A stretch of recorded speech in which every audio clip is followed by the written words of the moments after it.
Hello everybody, I'm Chris, I'm here with Kathy, and we are Ginger Marvin on Instagram and YouTube. We have another What's Sold video for you today. This is going to be for the past 2 days. I apologize ahead of time. I am a little bit sick right now, got a little cold coming down, but good thing is Kathy's going to be talking about what has sold for us. So here's Kathy. Alright, hey guys, not a ton of sales today, but that happens sometimes. Thankfully not too often, but still some decent little sales. This first one is from eBay. It's a Patagonia men's just black fleece vest. It's nothing special, and you barely can even see that it says Patagonia on it, so I honestly didn't think it would sell for as much as it did, but it did still sell for $34.36 plus shipping. I got that for $5.99 at one of the thrift stores, so pretty happy with that. This is just it's like a Mickey Mouse sugar skull, but it's like not really Disney branded or anything, so I just thought it was cool when I saw it, and it was only $1. I figured it could sell for around $15 shipped. It's been listed probably over a year at this point, and finally just sold for $9 plus shipping, so made a small profit, but don't know if I'd pick that up again.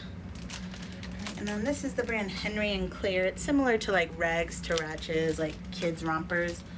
This was just my son's. I think I got it off Kidizen for maybe like $18 a couple years ago. It's been listed for a while at this point, and I sold it for $11.90 plus shipping.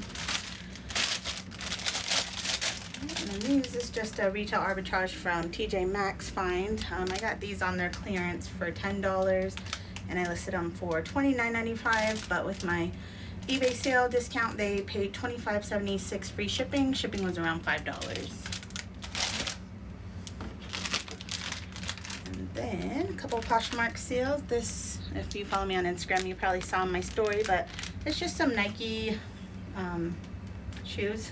They're kind of weird looking. When I saw them in the store, I mean, weird sells, so I knew that these would do well, and they were only priced at $5.99, which normally the Nikes are marked up really high, but these are used size, so they were in the kids section, which they do price a little lower. So I only paid $5.99, and I listed them last night, and they sold last night. I listed them for $59. I couldn't really find comps. I think I found one comp, and it was around $50, so I listed mine at $59. Someone offered me $40, and I just took that because this day I bought 7 items, and I paid $31.90 for all 7 of them, and this basically paid me back for that trip. So now when the other 6 sell, it's like all profit. So I was happy to make a quick sale on those. I don't know if I undersold them, but there wasn't a lot of comps. So, and then that was one more Poshmark. This was a death pile item that just got listed this week. It's a Free People dress. I hate listing dresses. I don't know why, but this one I know why, because I could tell it had straps, like removable ones, but I didn't have them, so I didn't know how I was gonna photograph it. I hate doing flat lays, so it's just been in the pile waiting to be photographed. But since we were doing mom economy this week on Kidizen, I was listing a bunch of women's stuff, and I just figured out how to get it photographed, which you'll see on the screen is just me putting a pants hanger on it. So I listed it for $35, mainly because it was missing the straps, and honestly I would have taken any offer, but I got an offer in just a couple days of $20, and I accepted that. I only paid 84 cents for it, but it's literally been in our house for 2 years at this point, so really just happy to see it go. And then last sale of the day was Mercari. This is a vintage Disney Store Tigger sweatshirt. I picked this up at a garage sale over the summer for $1, but again, this was in the death pile, just listed this week, mostly because I did wash this one because it was just, I picked it up off the ground at a garage sale first, and then it just had like a bunch of lint on it and stuff. It was just, we spent too much time lint rolling this, and I don't know, I probably wouldn't pick it up again in the condition it was, but it did finally sell. Well, I say finally, it sold fairly quickly. I've only been listed for a couple days, but sold for $15 plus shipping. This is over a pound, so the buyer had to pay $11 shipping on Mercari. So technically it did sell for like $25, plus the buyer paid tax on top of that. So I mean, I'm not mad I picked it up, but I'm mad that it took me too long to get listed. So yeah, list your death piles, guys. It's stuff that's gonna sell. Hey guys, had a few sales overnight. We'll start with Mercari today. First up is this Fox Racing shirt. You guys have been seeing me sell a few of these already, but got it at the Dillard's discount over Labor Day on their sale. I paid about $2 and a few cents for it, and I sold it for $12 plus shipping on Mercari. That was an offer someone sent me. I had it listed at $15 plus ship. Okay, and then this is a pair of Hannah Anderson jams. These were my son's. I actually got these. I talked about that Salvation Army sale where they used to do 50-cent Fridays for anything in the kids section. So I've had these pajamas since then. When I bought them, they already had like a hole in the knee and some stains, and I still bought them just because I was going to have him wear them at grandma's, which he did many times. And I still sold them for $7 plus shipping. Yeah, people buy flood items if they like the brand. So I only paid 50 cents total for the whole set, and small profit, but it adds up. And then here's another one from, I don't think I got this at Dillard's. I got this around Labor Day, but I don't know where I got it. I probably like TJ Maxx or something, or maybe like at Marshall's. I think it was from Marshall's. It was from one of those stores, but I can't remember what I paid for it either. It was like $2 or $3. It was very cheap, and it sold for $15 plus shipping. So probably about a $10 profit on that, which I'm happy with for retail arbitrage type stuff. That was it for Mercari. And then we had a couple eBay sales. These Skechers Shape Ups I got at Salvation Army for $5.99. They sold for $33.56 free shipping. These are really heavy. Thankfully the buyer just lived in Oklahoma, so even for 3 pounds of shipping weight I only had to pay $8.33 for shipping. And then these are some Billabong board shorts or swim trunks. I also got these over one of the sales. I have $10 into them, and they sold for $20.96 plus shipping. And then this is just a Burt's Bees little baby Christmas sleeper. I got this at Goodwill for $1.99. I sold it for $12.56 free shipping. This was under 4 ounces, so shipping was only about $3 and like a few cents. And then last 2 sales of the morning are from Poshmark. These are just some deer foam slippers. I honestly just picked these up because they were $3 and they looked unworn. This isn't normally something I pick up, but sometimes when I'm on a roll with a cart full of shoes, I'll just buy anything. So I did pay $3, and I listed them for $18, expecting an offer of like $12 or something that I would have taken, but somebody just bought them outright at $18, so I make $14.40 out of that, so still over a $10 profit. And then last sale of the morning is this Tipsy Elves Christmas sweater. It says birthday boy. It has a picture of Jesus on it. So I actually bought this for myself last year off Poshmark and wore it to our Christmas party, but I bought it for like $18 or $17 plus the Poshmark shipping, so I think I paid about $24 for it, but that's back when like Poshmark was doing those affiliates where if you posted on your Instagram a post, they'll give you $10 credit to spend. So I technically only paid $14 cash out of my pocket for it, and today somebody offered me $20, so I get $16 back. So I'm saying I broke even on that. But yeah, I get $16 back on that, and that's a good brand to look out for, especially this time of year. Tipsy Elves are really any ugly Christmas type sweaters, so pretty well. And that was a brand that was on Shark Tank. Yeah, that's where I first heard of it, yeah. All right, we have a few questions this morning. First is from Laura Bravo. She's asking, how do you remove permanent marker price from the bottom of shoes? Our local Goodwill marks everything with Sharpie. Yeah, that's one thing I do not like about Goodwill. So it really just depends on what the sole's made out of. Like the Sharpies is probably the hardest ones, especially if they do the black one, but I mean, Chris mostly does these. I think he uses Goof Off. Goof Off. I think last time we said Goof On a lot, but it's actually Goof Off. Goof Off, and which is alcohol. It's more abrasive than like nail polish remover. So you got to be careful. It can really melt some of those rubbers, but once you do it enough, you kind of realize what shoes you could really do it on.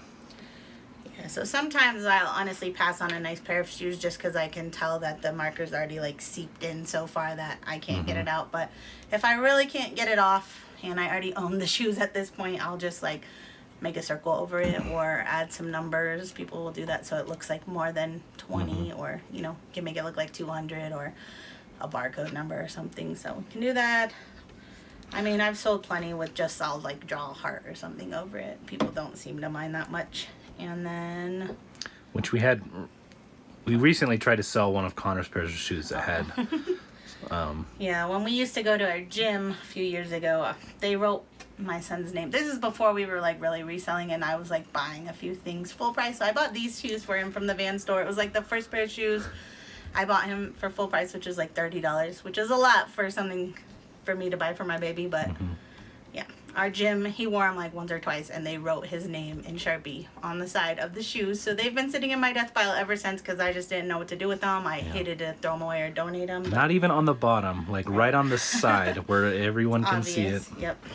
And so even Gugan did not take that off. So sometimes you're stuck. So yeah, just I guess use your best discretion when buying the shoes to begin with. But if it's on the bottom, I mean, I don't care if there's writing on the bottom of the shoes. Nobody really sees that when I'm wearing them. So yeah.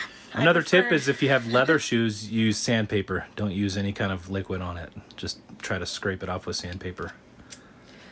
So I'm trying to shop more at stores that don't do that. So yeah. Salvation Army and our local thrifts don't really write on this stuff.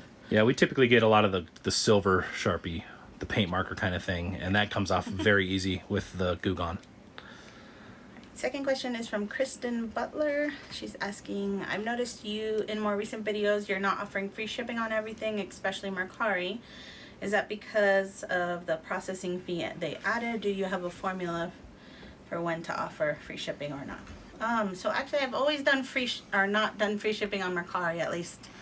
I mean, when I very first started Mercari like 5 years ago, I did free shipping, but back then they didn't even charge a 10% fee. They charged no fee at all. It was still in the beta phase, but ever since like the last 3 years or so, I'd say I always charge shipping to the buyer, just because I like using Mercari labels. It's convenient, and honestly, I know people are like, it's cheaper to get them elsewhere, but it's really not when you factor in all the, first, your time of typing out the labels. Second, if you do free shipping, Mercari takes your fee out of the full amount of the item. So if I'm selling an item for, say, $20 free shipping, I'm getting a 10% fee now plus that processing fee off the $20. If I'm selling an item for $15 plus $4.99 ship, I only get charged my fee on the $15. So that's only $1.50 plus the processing fee. So basically you're saving money on that, and I mean, it's really not that much more. Like, yeah, you might save a few cents going through pirate ship, but you're saving yourself a few cents. I mean,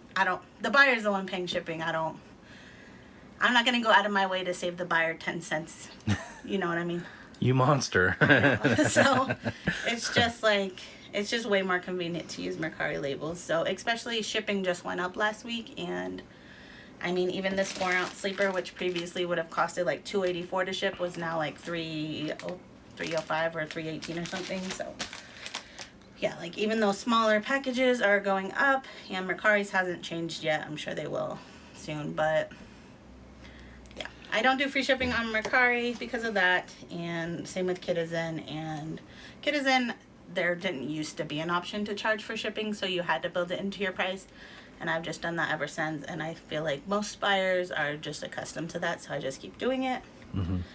And it just makes it easier for bundling purposes on Kitizen, since people can add a whole bunch of items to their cart at once, whereas Mercari, they have to message you if they want you to make them a bundle. So Poshmark shipping's taken care of, and then eBay, it really just depends. I don't have a secret formula or anything. I just do what I feel when I list. A lot of times I'll do the first 30 days as a free shipping, and then if it doesn't sell in 30 days, I'll switch it up.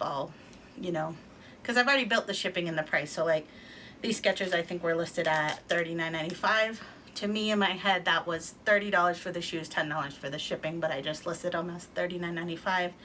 So if they don't sell in 30 days, I'll end the listing, relist as sell similar, and do like $29.95, and then charge the buyer for shipping. I'll either do I'll just guess like $10, or I'll do calculated shipping to where the buyer pays based on where they're located. So no secret formula. I just kind of That sounds like a formula. do whatever Yeah. I feel like. I mean, kid stuff, I usually just do free shipping because it's so cheap to ship, under $5. Yeah.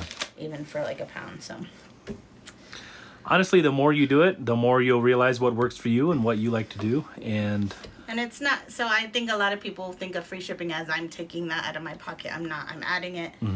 The item is worth what it's worth. I'm just adding the free shipping in at the front instead of displaying it separately. Nobody, I mean, even on Kidizen when I'm shopping, which is often, as soon as I see something that says shipping is separate, I pretty much back out of that item and look for something else. So it's a mind thing. I don't like paying for shipping, but that being said, I still charge for shipping on Mercari. And on the same note, keep in mind when you're looking at comps for your things, make sure you're accounting for shipping in that as well. Sometimes comps will show free shipping or no ship or additional shipping. So if you see a whole bunch of stuff sold at $39 and then you're charging $39 plus shipping, you're probably not going to sell your item. So we like to think of the number as the overall with shipping included, basically, as our comp. Because, I mean, honestly, we're just looking to keep making money every day. Like, I'm not looking at these shoes as in I need to make $15 out these shoes or I'm not going to sell them. I don't care if I make $20, $12. As long as we're constantly getting like cash rolling in every day, that's really what we're trying to do. And we want to make the most we can on the shoe, but, you know. I do price stuff at comps, but I'm not like super strict on my prices for the most part. And that's worked well for us, I think, so. Yeah. All right, last question of today is from Simple Life Thrift. They're asking, what would you say is the best kid size to sell on Kidizen? I have older kids, so I sell a lot of stuff over size 10. I noticed smaller sizes doesn't sell as well. Smaller size stuff, probably size 4 to 6 sells better. In my opinion, does smaller sizes sell better? I guess I would say yes, because that's what I sell, but I don't really sell a lot of size 10 and up, so it'd be hard to say if that sells well, but I do know other people that sell it just fine. So I honestly think whatever you have is gonna sell. There are people that are shopping for their 10 to 14-year-old kids on Kidizen, and I just like the smaller stuff because it's cheaper to ship. It's smaller to store in my space, and because like say like a kid's pair of jeans in size 10 is probably getting around that needing to ship priority size, and I mean you can buy a pair of jeans at the most stores for like less than $20, so that's just my preference, is to like sell younger baby sizes. I usually do 2 to 6 is what I look for, but again, I'm not going to pass up a Burt's Bees sleeper for $2 knowing I could sell it for 12 to 15. So I don't know if that answers your question. I think you typically stay in the sizes of our kids as well, so we shop and buy a lot of their size just because that's what we're familiar with style wise. I really think everything sells, so I would think, you know, I'm just thinking off the top of my head right now, but older kids stuff would probably sell well if it's in really good condition, because I feel like older kids are more rough on their clothes. They're also more picky though, like they don't want to wear what mommy chose for them, so my kids haven't gotten there yet, thankfully. But I would say just try to list it up and see what happens. You could always take the listings down if they don't sell, but if you just list like 5 things and then leave them and never list anything else, they're probably not going to sell. So if you have, say, 20 items to list, I would say list 2 a day for 10 days or something and see if you can get your shop going. But yeah.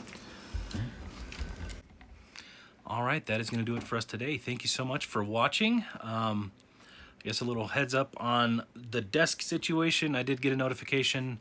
My top is ready for me to go pick up, so I'm going to be picking that up soon and working on that here in the near future, hoping to have this desk project done hopefully by the end of October.